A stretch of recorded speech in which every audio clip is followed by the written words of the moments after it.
हनुमान जी की चतुरता की एक कथा। चतुर हनुमान। एक समय कपिवर की प्रशंसा के आनंद में मग्न श्री राम ने सीता जी से कहा, देवी, लंका विजय में यदि हनुमान का सहयोग न मिलता तो आज भी मैं सीता वियोगी ही बना रहता। सीता जी ने कहा, आप बार बार हनुमान की प्रशंसा करते रहते हैं, कभी उनके बल शौर्य की, कभी उनके ज्ञान की। अतः आज आप एक ऐसा प्रसंग सुनाइए जिसमें उनकी चतुरता से लंका विजय में विशेष सहायता हुई हो। श्री राम बोले, ठीक याद दिलाया तुमने। युद्ध में रावण थक गया था, उसके अधिकतर वीर सैनिकों का वध हो चुका था।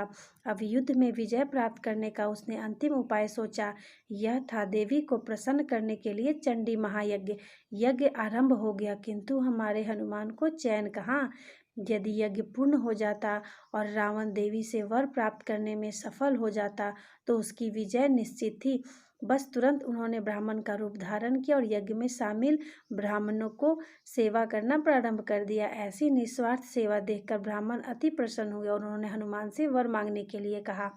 पहले तो हनुमान ने कुछ भी मांगने से इनकार कर दिया, किंतु सेवा से संतुष्ट ब्राह्मणों का आग्रह देखकर उन्होंने एक वरदान मांग लिया।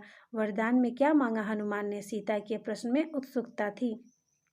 श्री राम बोले, उनकी इसी याचना में तो चतुरता झलकती है।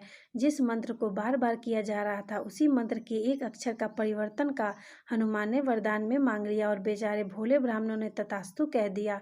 उसी के कारण मंत्र का अर्थ ही बदल गया, जिससे कि रावण का घोर विनाश हुआ। सीता जी ने प्रश्न किया, एक ही अक्षर से अर्थ में इतना बड़ा परिवर्तन? कौन सा मंत्र था वह? श्री राम ने मंत्र बताया, जय त्वम देवी चामुंडे जय भूतार्थ हारिणी जय स्वर्गते देवी काल रात्रि नमस्तुते।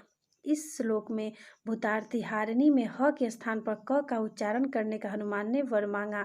भूतार्थी हारिणी का अर्थ है संपूर्ण प्राणियों की पीड़ा हरने वाली और भूतार्थी कारिणी का अर्थ है प्राणियों को पीड़ित करने वाली। इस प्रकार एक अक्षर बदलने से रावण का विनाश हो गया।